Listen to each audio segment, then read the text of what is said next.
البداية ننتقل بكم مباشرة إلى العاصمة المصرية القاهرة لاستعراض آخر ما كتبته الصحف المصرية وتعطل المسابقات الرياضية قبيل التصويت على الدستور مع مراسل بي إن سبورتس أحمد نوير.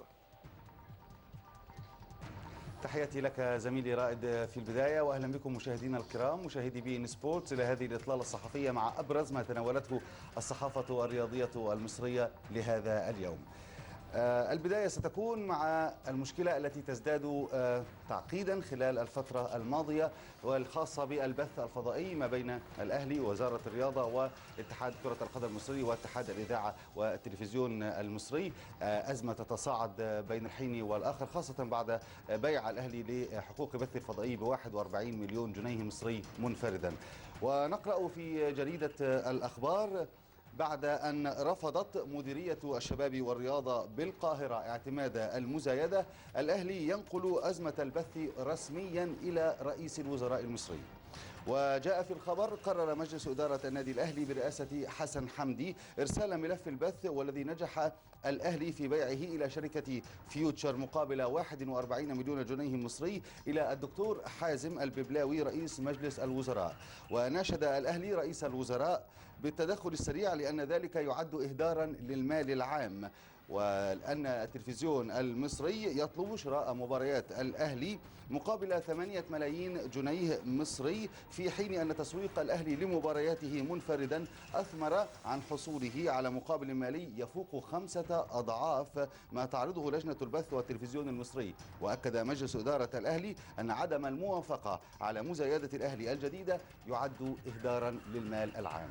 ننتقل من جريدة الأخبار وفي نفس الموضوع، حيث أنه الموضوع الأبرز الآن على الساحة الرياضية المصرية. نقرأ فيه: الأهلي يتحدى وموافقة مختومة وحكم قضائي يهددان عقد الجبلاية. وجاء في الخبر: رفع الأهلي راية التحدي وأعلن مزيدا من التصعيد في قضية البث التلفزيوني لمبارياته في الدوري الممتاز، وذلك للحفاظ على حقوق النادي في مواجهة محاولات الأطراف المختلفة التصدي لمزايدة بيع حقوق بث هذه المباريات بمقابل مالي بلغ 41 مليون جنيه مصري، والتي ضربت عقد الجبلاية مع اتحاد الإذاعة والتلفزيون في مقتل. من الجمهورية ننتقل بحضراتكم إلى جريدة الشروق وتبعات هذه الأزمة، ولكن على صعيد القلعة البيضاء.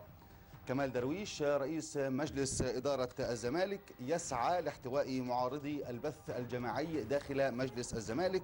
أحمد مرتضى منصور يعترض ويطالب بالتسويق المنفرد أسوة بالأهلي، واقتراب انتهاء أزمة الرعاية مع الأهرام، ومباراة ودية للفريق غدا بعد تأجيل الأسبوع الخامس. ونقرأ في محتوى الخبر أنه يحاول كمال درويش رئيس مجلس إدارة نادي الزمالك يحاول احتواء أزمة المعارضين لتسويق مباريات الفريق في الدوري المصري وبثها جماعيا مع باقي الأندية، وذلك بعد اعتراض أكثر من عضو على المبلغ الزهيد الذي سيحصل عليه النادي، وفي المقابل حصول الأهلي على 41 مليون جنيه من بث مبارياته منفردا.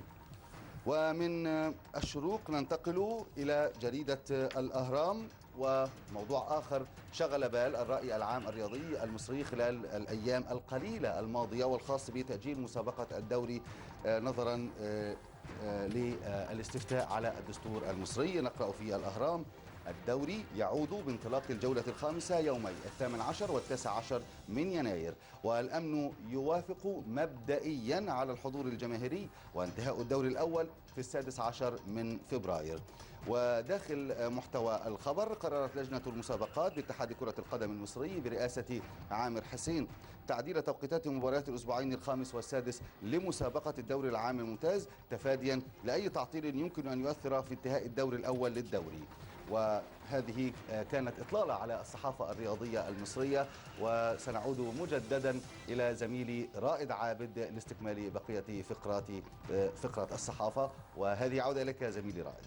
أحمد نوير من القاهرة، شكرا جزيلا لك.